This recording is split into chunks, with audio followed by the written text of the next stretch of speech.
Welcome to E2 Talks. Today we're going to be looking at how to maintain focus on our mission. Leadership is all about mission. We used to say phrases like, the main thing is to keep the main thing the main thing. Stephen Covey advised us that we had to understand what thing comes first to make sure that first things come first.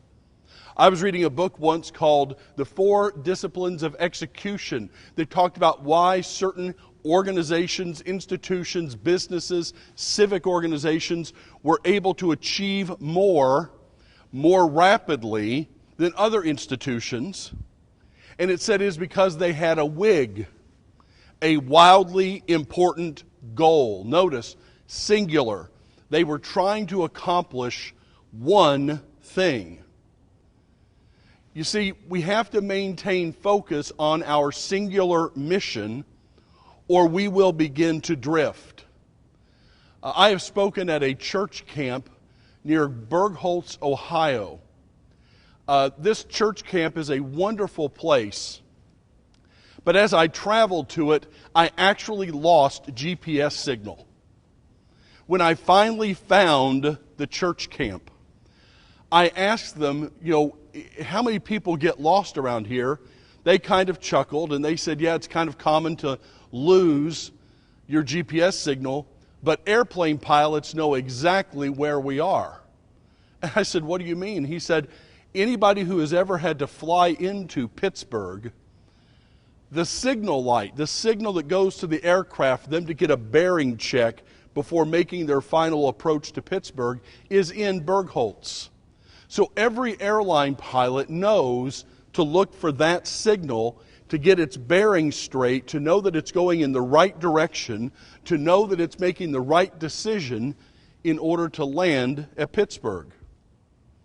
I want to talk about the church and its leadership needing to stay focused on mission, needing to focus on that signal that says, here is why we exist. By the way, it's very easy to do an exercise with your leadership to see if you are staying on signal, if mission really is being maintained. Simply look at your last 6 months of elders meeting minutes. How many times was the mission discussed? How many times was the mission read or brought up in discussion? How many times when a decision was made did somebody ask the all-important question, how does that really help us achieve our mission? The more prevalent those kind of comments are and conversations are in those minutes, the more focused you are on mission. But when, frankly, mission becomes an assumption, that's when we begin to get in danger. You see, there are 4 basic dangers that distract us from being mission-focused. First is when we assume that mission drift simply won't happen. You see, it's a danger to think we won't ever get off mission. You see, leaders are the guardian of mission. It's our responsibility to make sure the bride of Christ stays on target. And when we are unaware or we do not expect mission drift to occur, then we do not stand guard against it.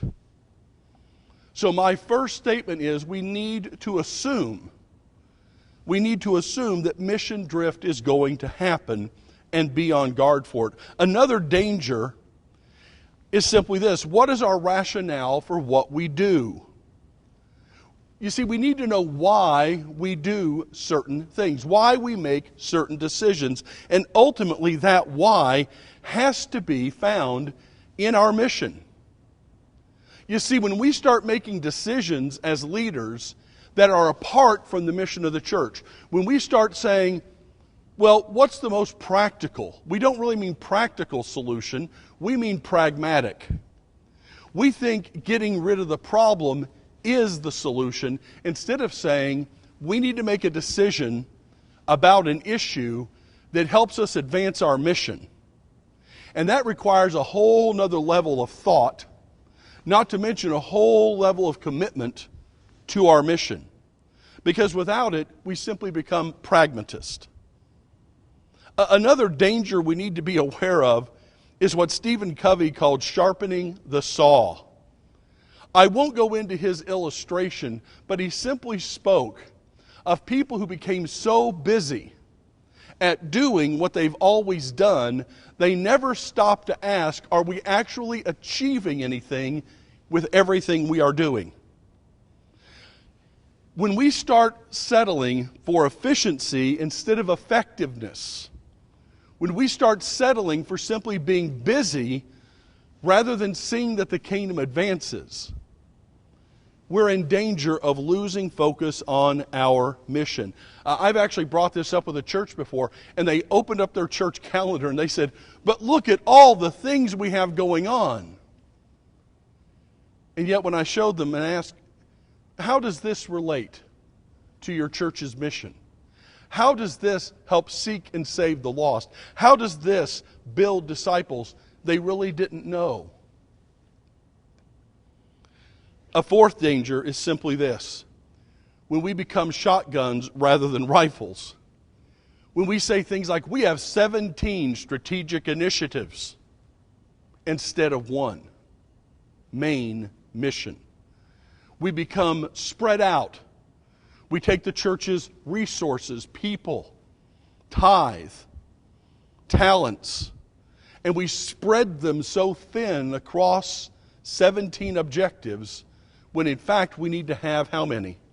One wildly important goal. One first thing that comes first. The main thing is to keep the main thing, and yet many times we're too spread out. And we lose focus. So what are some practices that can keep us focused on mission? Let's look at 4 of them. Number 1, we need to reinforce the mission. Actively reinforce the mission. I've brought this up with an eldership before, and they said, well, we do reinforce the mission. It's hanging on the wall right over there. Yes, but is the mission really integrated into everything you do? Is there time dedicated on a regular basis to examine the mission and ask the question, are we really fulfilling it? How devoted are we to the mission? We need to reinforce it, not simply have it hung on a wall. Secondly, we need to make the mission measurable. We have to say, this is what we are trying to achieve as a congregation, and if we are really achieving it, if we are really making progress on fulfilling that call of God, this is what it looks like. This is what it looks like. We need to be able to drive with our dashboard. I have a friend who in college made the comment he had a real conviction about his speeding habits. He had a little lead foot, and he had some serious problems with getting speeding tickets around the Cincinnati area.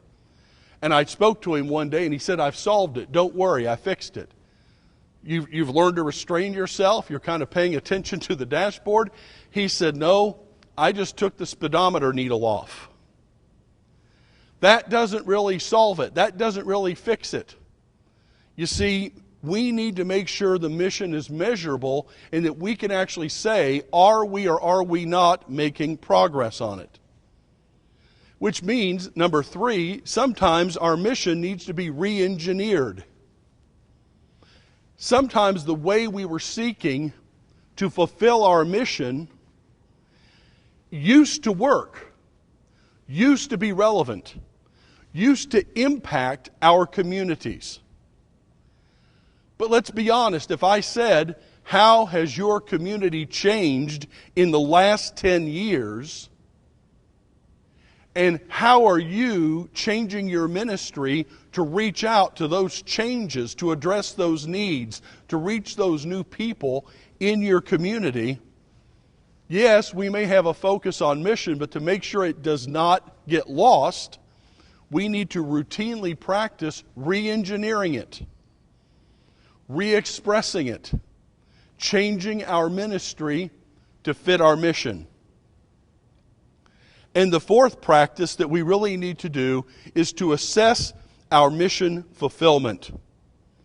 Jim Collins, in his book, Good to Great, simply talked about 5 disciplines that need to be done to move from being a good organization to a great organization.